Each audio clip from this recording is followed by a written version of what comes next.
গঙ্গাসাগর মেলা অলরেডি শুরু হয়ে গিয়েছে। আজ আমি আপনাদের দেখাবো গঙ্গাসাগর মেলা 2024 এবং মেলাতে আসার একটি ভিন্ন রূপ। শিয়ালদহ স্টেশন থেকে 6:20 ডাউন ডায়মন্ড হারবার লোকালে করে যাত্রা শুরু করলাম ডায়মন্ড হারবারের উদ্দেশ্যে। 1 ঘন্টা 40 মিনিট যাত্রা শুরু করে 4টে নাগাদ পৌঁছলাম ডায়মন্ড হারবার স্টেশনে। স্টেশনের বাইরে থেকে টোটো নিয়ে পৌঁছে গেলাম ডায়মন্ড হারবার জেটিঘাট। সময় লাগলো 5 মিনিট, ভাড়া 10 টাকা। আজ এই ক্রুজে করেই গঙ্গাসাগরের কচুবাড়িয়া জেটিঘাটের উদ্দেশ্যে রওনা দেব। এই ক্রুজ প্রতি সপ্তাহে শুক্র, শনি এবং রবিবার সকাল 9:30টায় যাত্রা শুরু করে গঙ্গাসাগরের উদ্দেশ্যে। সময় লাগে কম বেশি 2 ঘন্টার মতো, যদিও এই সময় জোয়ার ভাটার উপর নির্ভরশীল। আর এই ক্রুজ গঙ্গাসাগর থেকে রিটার্ন জার্নি শুরু করে বিকেল 4:30টার সময়। এই ক্রুজ সপ্তাহে 3 দিন চললেও গঙ্গাসাগর মেলার জন্য এখন প্রতিদিন চলছে। 9:15 এই ক্রুজের বোর্ডিং শুরু হয়। ক্রুজে এন্ট্রি করার পর সামনের দিকেই রয়েছে প্রিমিয়াম ক্লাস, যার সিটিং অ্যারেঞ্জমেন্ট 3x3। এখান থেকে ক্রুজের ফ্রন্ট ভিউ পেয়ে যাবেন খুব ভালোভাবেই। প্রিমিয়াম এবং ইকোনমি ক্লাসের সামনের দিকে রয়েছে লাগেজ রাখার ব্যবস্থা।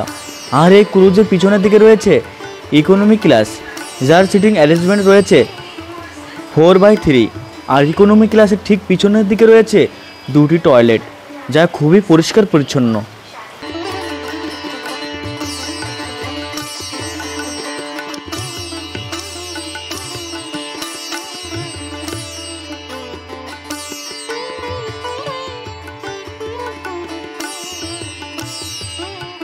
প্রিমিয়াম ক্লাসের উপরে রয়েছে ক্যাপ্টেন কেবিন।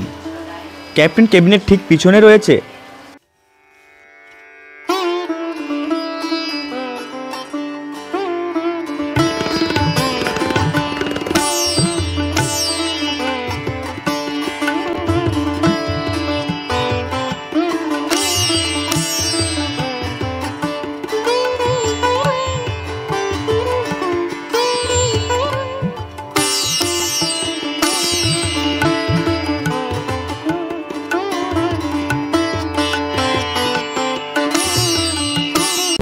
যদি তোর ডাক শুনে কেউ না আসে তবে একলা চলো রে।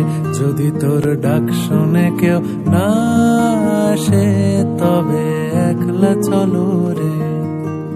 একলা চলো, একলা চলো, একলা চলো, একলা চলো রে।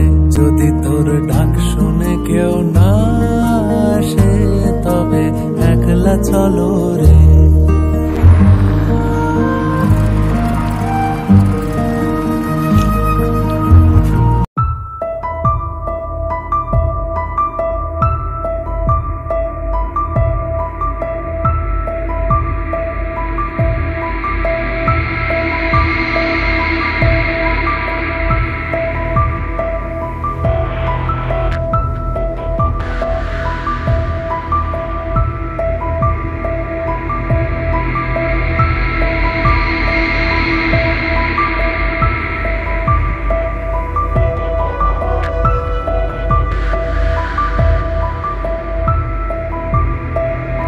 বারোটা নাগাদ আমরা এসে পৌঁছালাম কচুবাড়িয়া জেটিঘাটের 3 নম্বর জেটিসে।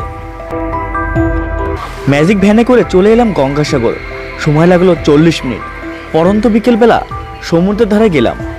পুণ্যার্থীরা অনেকেই স্নান করছেন, আর অনেকেই স্নান করে নারকেল ফুল বেলপাতা সহযোগে মা গঙ্গাকে পুজো করছেন।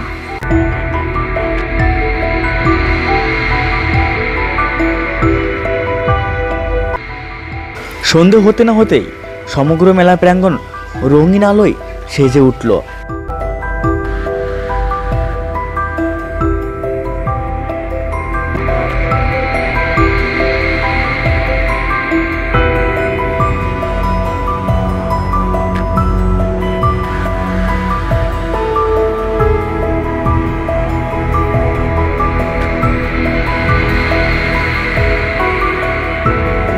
বাবা কপিলমুনির মন্দিরও রঙিন আলোর সজ্জায় সেজে উঠেছে।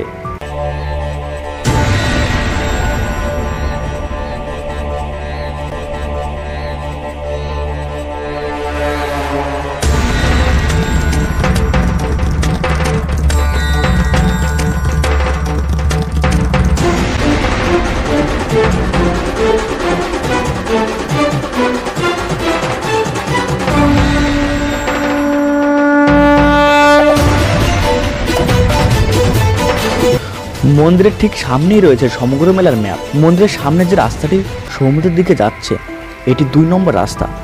সমগ্র মেলায় বাস স্ট্যান্ড থেকে সমুদ্র যাওয়ার জন্য টোটাল 5টি রাস্তা রয়েছে। রাস্তাগুলিকে আইডেন্টিফাই করার জন্য রাস্তার নম্বর এবং একটি অ্যানিমেল দিয়ে মার্ক করা হয়েছে। যেমন 2 নম্বর রাস্তাকে গরু দিয়ে মার্ক করা হয়েছে। মন্দির থেকে সমুদ্র পর্যন্ত রাস্তাটি খুব সুন্দরভাবে সাজানো হয়েছে। সমগ্র মেলায় কচুবাড়িয়া এবং লট নম্বর 8-এর আগত পুণ্যার্থীদের থাকার জন্য এই রকম পিলগ্রিম সেট তৈরি করা হয়েছে।